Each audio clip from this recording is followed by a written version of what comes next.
दुर्वासा जी आए, बड़ी प्रसिद्ध लीला है। तो दुर्वासा जी यमुना पल्ली पार आके बैठ गए।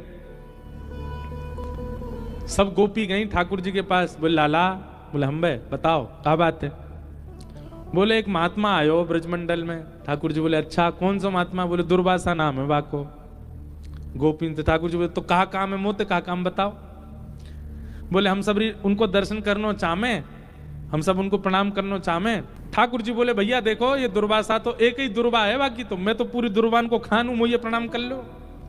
सबसे बड़ा संत महात्मा तो मैं ही हूं। गोपी अरे तुम कौन सी संतन के चक्कर में पड़ी हो, मुझे प्रणाम कर लो चलो।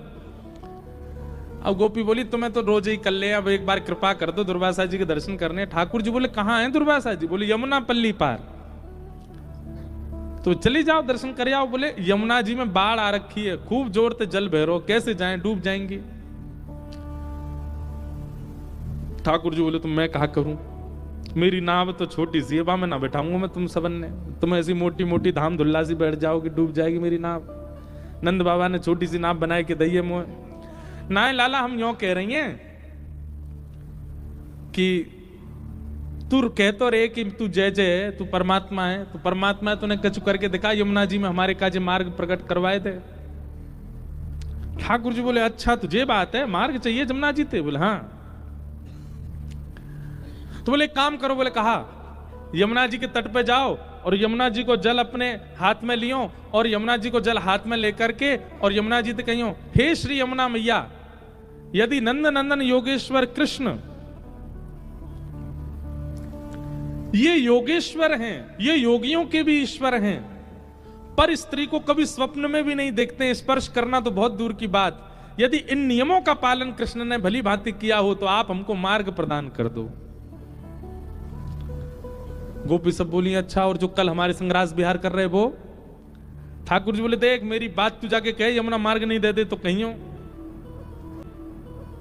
सब गोपियां गई यमुना जी को जल हाथ में लेके बोली अगर नंद नंदन श्री कृष्ण पूर्ण योगेश्वर हैं, कभी किसी पर स्त्री का स्वप्न में भी चिंतन ना करते हो तो हे यमुना जी हमको मार्ग दे दो। इतना कहते ही महाराज यमुना जी का जल एक तरफ रुक गया, आगे वाला बह गया, मार्ग प्रकट हो गया। गोपियां सब आश्चर्यचकित हो गई। ठाकुर जी दूर खड़े खड़े बोले कहो है ना योगेश्वर हम, बेमतलब पे हम पे तुमने सबन ने जो है का उल्टे सीधे बात बना रखी है। देखो पर स्त्री का चिंतन स्वप्न में भी नहीं करते, देखो यमुना जी ने मार्ग दे दिया।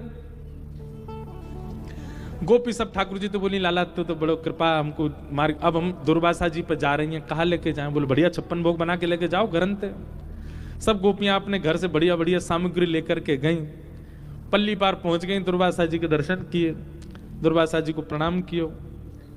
दुर्वासा जी हम सब ब्रज की गोपांगनाएं हैं, आपके दर्शन को आए।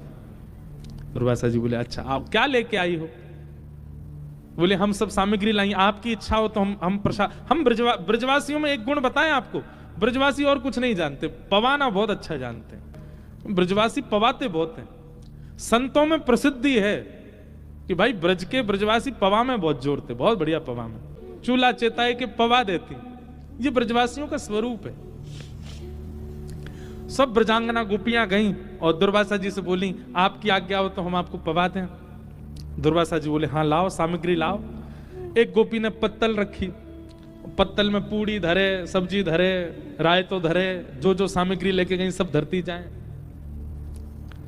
दुर्वासा जी पत्तल की ओर देख रहे, बोले क्या कर रही हो लाली। बोले आपके लिए पत्तल सिद्ध कर रहे हैं। दुर्वासा जी बोले ये सब हटाओ, सामग्री पूरी पूरी धर दो सामने। पूड़ी की डलिया, सब्जी के बर्तन सब सामने धर दिए और दुर्वासा जी उठा में और उठा के सब डलिया की डलिया मुख में डाल लें। एक बार में महाराज मुख नहीं कुआं बन जाए और सब एक साथ ही उड़ेलते जाएं और प्रेम से पाते जाएं।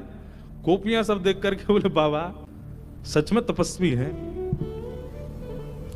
सबने दर्शन किए, दर्शन करके सब गोपी बोली बाबा यहाँ आवे के काजे हमने यमुना जी से प्रार्थना करी, लाला ने एक उपाय बतायो, सुबह से मार्ग मिल गयो, अब हम वापस जानो चाहमे, यमुना जी में बड़ी बाढ़ है, आप कोई उपाय बता दो, आप तो बड़े सिद्ध महात्मा हो, बताओ। एक क्षण में तो आप सबरी पत्तल की पत्तल कहा, डलिया की डलिया उड़ेल ली आपने मुंह में, हमारे काजे कछु उच्छिष्ट भी नहीं छोड़ो। अब यहां से वापस जावे को कछु आप उपाय बता दो, कोई मंत्र बताए दो। दुर्वासा जी बोले यमुना जी पे जाओ, यमुना जल लेकर के कहना श्री दुर्वासा जी केवल दूर्वा ही खाते हो और कुछ भी कभी सेवन ना करते हो, तो हे यमुना मैया हमको मार्ग दे दो। गोपी सब एक दूसरे देखने लगे, बोले अभी जो हमारे 56 भोग चट्ट कर दिए वो ये कह रहे हैं दूर्वा खाते हैं। दूर्वा मतलब घास, एक घास। दुर्वासा जी बोले जाओ जाओ यमुना जी से कहो। सब गोपी गई, हे यमुना मैया दुर्वासा जी अगर एक दूर्वा ही खाते हो तो आप मार्ग दे दो। इतने में यमुना जी एक तरफ रुक गई, एक तरफ का पानी निकल गया, मार्ग मिल गया। सब गोपियां उस पे पार हो गई, पर ताम्रवर्ण हो रहा था सबके मुखमंडल का। पल्ली तरफ ठाकुर जी खड़े।